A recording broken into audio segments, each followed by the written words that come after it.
warahmatullahi wabarakatuh. Kembali berjumpa dengan saya, Hersi Arif dari Forum News Network. Presiden Jokowi tampaknya memang telah menyiapkan lebih awal siapa yang akan menjadi pengganti Menkominfo Johnny G. Plate, ini Sekjen Partai Nasdem yang baru saja ditetapkan oleh Kejaksaan Agung menjadi tersangka dalam proyek BTS di Kominfo. Nilai korupsinya katanya mencapai 8 triliun lebih. Dan yang akan dipilih oleh Presiden Jokowi itu kabarnya adalah Ketua Umum Partai Perindo, Haritanu. Ini juga pengusaha atau raja media, Taipan dan juga pengusaha raja media. Ketua Bidang Politik dan Kebijakan Publik DPP Partai Perindo, Heri Budianto, menyatakan Haritanu Sudibyo itu siap menjadi Menteri Komunikasi dan Informatika atau Menkominfo bila ditunjuk oleh Presiden Jokowi. Kursi Kominfo, seperti saya sebutkan tadi kan masih kosong setelah Johnny G. Plate dijadikan tersangka karena sekali itu kasus dugaan korupsi. Kita tunggu saja, kami siap jika dipercaya, kata Heri kepada media. Heri Budianto menyebutkan penunjukan Menkominfo itu adalah kewenangan Presiden Joko Widodo. Kita tunggu saja nanti Presiden yang akan menentukan. Perindo selalu mendukung keputusan Presiden soal itu. Spekulasi Haritanu akan menggantikan Johnny Plate menjadi Menkominfo itu menyusul kedatangan Haritanu ke istana Presiden karena dipanggil oleh Jokowi pada hari Senin kemarin, tanggal 15 Mei 2022, atau 2 hari sebelum Johnny G. Plate ditetapkan sebagai tersangka oleh Kejaksaan Agung. Saya ada urusan lain tadi dengan Bapak Presiden. Tadi sebentar bicara empat mata, itu kata Haritanu. Setelah itu acara CSMTI. Ini kata Haritanu di lingkungan Istana Kepresidenan hari Senin kemarin. Dan memang sebelum mendampingi paguyuban sosial masyarakat Tionghoa Indonesia itu, Haritanu memang bertemu dengan Pak Jokowi dan bicara empat mata. Namun Haritanu membantah kalau dia membahas mengenai penyerahan nama menteri dari Partai Perindo ke Presiden Jokowi. Tidak betul, tidak menyerahkan apa-apa. Saya hanya cukup membangun Partai Perindo karena membangun partai itu butuh konsentrasi, butuh fokus. Jadi tugas saya membangun partai supaya bisa menjadi partai yang besar. Itu kata Haritanu. Pertemuan Haritanu dengan Presiden Jokowi itu dalam beberapa terakhir ini itu merupakan pertemuan yang kedua, karena sebelumnya itu seingat saya pada tanggal 26 April Pak Haritanu itu juga bertemu dengan Presiden Jokowi di istana.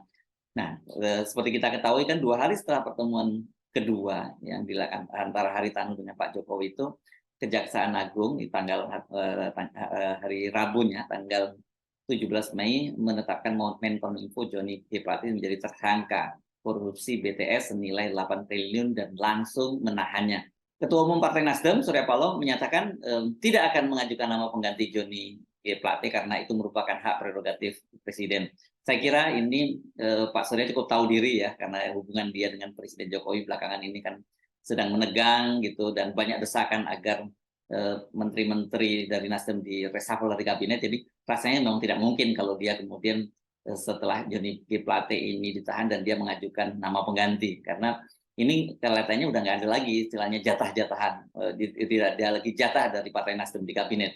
Nah, diduga kuat dalam pertemuan dengan Haritanu yang berlangsung hari Senin yang lalu itu, Pak Jokowi itu memintanya menjadi Menkominfo menggantikan Johnny G. Plate. Jadi Pak Jokowi sudah tahu kalau Pak Johnny G. Plate itu akan jadi tersangka. Bahkan sebenarnya Pak Surya Paloh juga sudah tahu karena dia sudah diberitahu ketika bertemu dengan Pak Luhut beberapa waktu yang lalu. Nah, ini jika benar Haritanu yang jadi Menkominfo, maka Perindo ini akan menjadi partai pertama yang tidak lolos parliamentary threshold, karena kemarin mereka berlaga dalam pileg tetapi tidak lolos. Itu dia mendapatkan jatah menteri dan wakil menteri. Ini berarti istimewa sekali. Biasanya menteri partai-partai yang tidak lolos parliamentary threshold seperti PSI, kemudian PBB itu hanya dapat jatah sebagai wakil menteri ya. Jadi dia tidak punya menteri di situ. Nah, penunjukan Haritanu ini juga menjadi catatan sejarah baru karena ini untuk pertama kalinya ada anak beranak menjadi menteri dan wakil menteri. Dan ini terjadi di kabinetnya Pak Jokowi. Sebelumnya Angela Haritanu, itu putri Pak Haritanu, ini telah menempati pos sebagai Wakil Menteri Pariwisata dan Ekonomi Kreatif.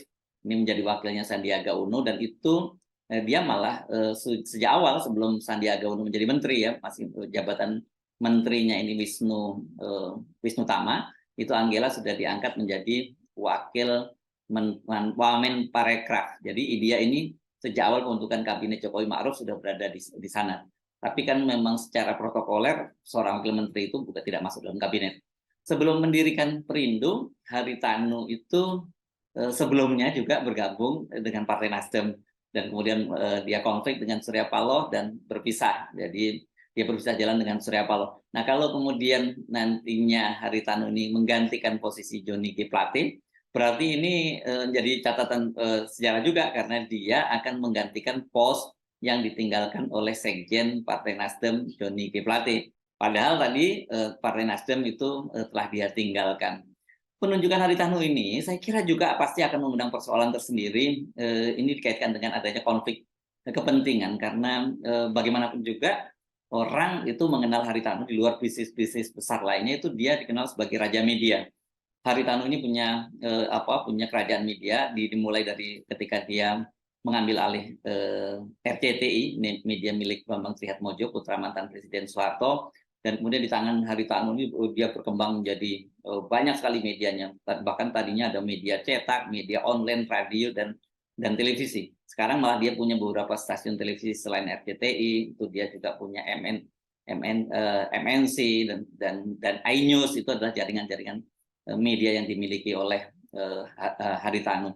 Dan sebagai Menkominfo kan ini bagaimanapun juga ada kaitannya dengan urusan media. Jadi ini tentu saja akan menimbulkan persoalan tersendiri. Pasti tidak bisa dihindarkan adanya konflik kepentingan ketika akhirnya Haritanu yang ditunjuk oleh Pak Jokowi sebagai Menkominfo. Haritanu sebagai ketua partai Perindo saat ini juga tengah disorot dan mendapat kritikan yang sangat tajam, karena ketika dia mendampingi Paguyuban Sosial Masyarakat Tionghoa Indonesia PSMTI itu bertemu dengan Pak Jokowi yang tadi pada hari Senin kemarin, itu dia mengklaim bahwa 7 juta etnis Tionghoa di Indonesia itu akan ikut memilih calon presiden yang dipilih oleh Pak Jokowi. Dan ini sinyalnya itulah mengarah pada Pak Prabowo, karena setelah pertemuan dengan Presiden Jokowi itu kemudian bersama dengan Perhimpunan Sosial Masyarakat Tionghoa Indonesia itu Pak Haritanu juga bertemu dengan Menhan Prabowo Subianto. Ketua Dewan Penasihat Persatuan Islam Tionghoa Indonesia Yusuf Hamka mengaku dia tidak bisa menahan amarahnya saat mendengar klaim sepihak Ketua Umum Perindo Haritanu Sudibyo soal masyarakat Tionghoa akan mendukung calon presiden yang dipilih oleh Presiden Jokowi pada Pilpres 2024. Pernyataan yang telah disampaikan Haritanu itu ngawur dan membuat resah masyarakat Tionghoa, kata Yusuf Hamka. Ini saya kutip dari cnnindonesia.com. Yusuf Hamka juga menyatakan dia sudah menelpon Ketua Umum Paguyuban Sosial Marga Tionghoa Indonesia, Wilianto Tanta, untuk mengklarifikasi klaim yang telah disampaikan oleh Haritanu itu.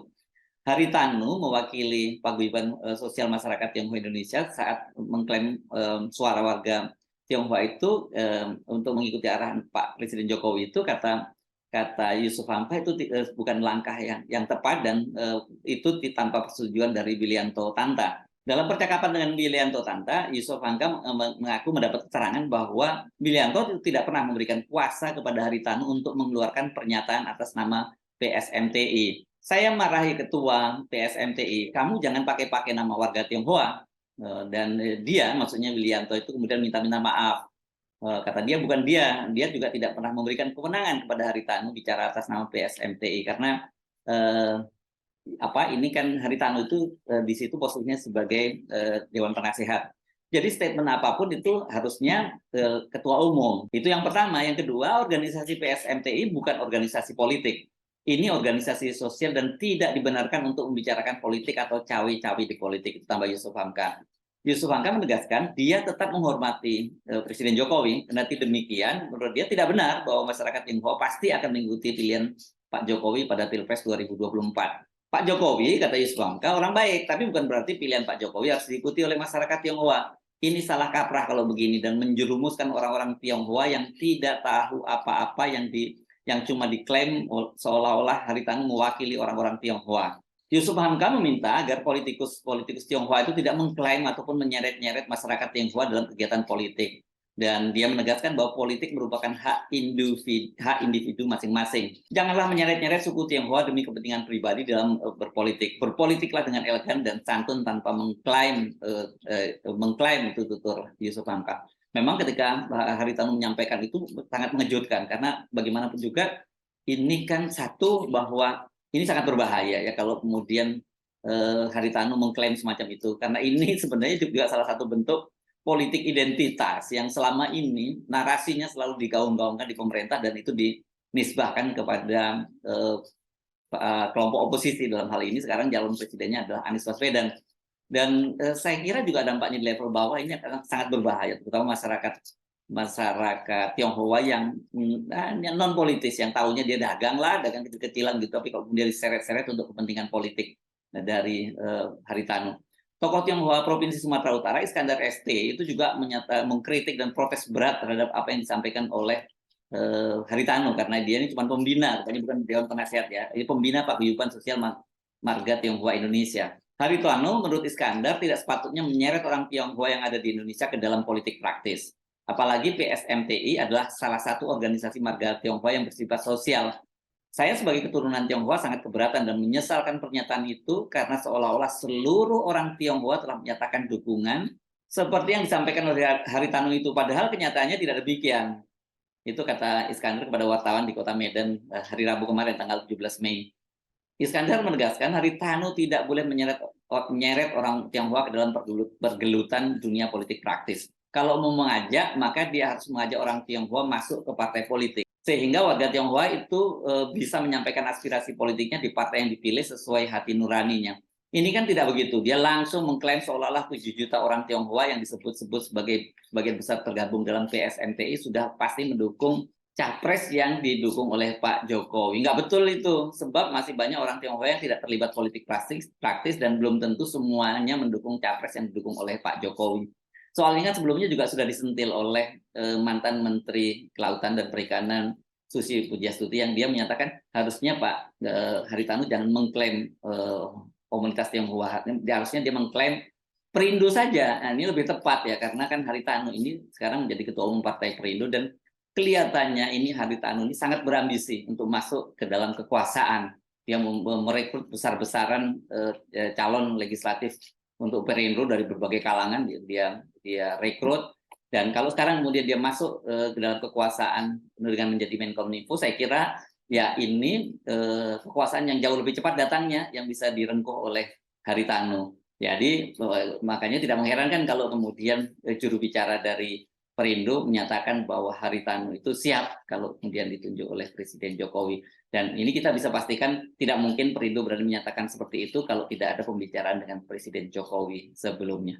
Jadi saya kira kita tinggal menunggu waktu kapan ini Pak Haritanu ini akan dilantik menjadi Menkominfo. Itu pun saya kira kalau sudah bocor, mungkin dibocorkan ini sambil menunggu reaksi publik. Bagaimana kalau reaksi publiknya tidak terlalu kencang misalnya, ya pelantikan akan jadi. Tapi kalau reaksi atau resistensi terhadap Haritanu sangat kencang, bisa jadi pelantikannya batal. Saya Hersbun Arif dari Forum News Network. Sampai jumpa lagi. Wassalamualaikum warahmatullahi wabarakatuh.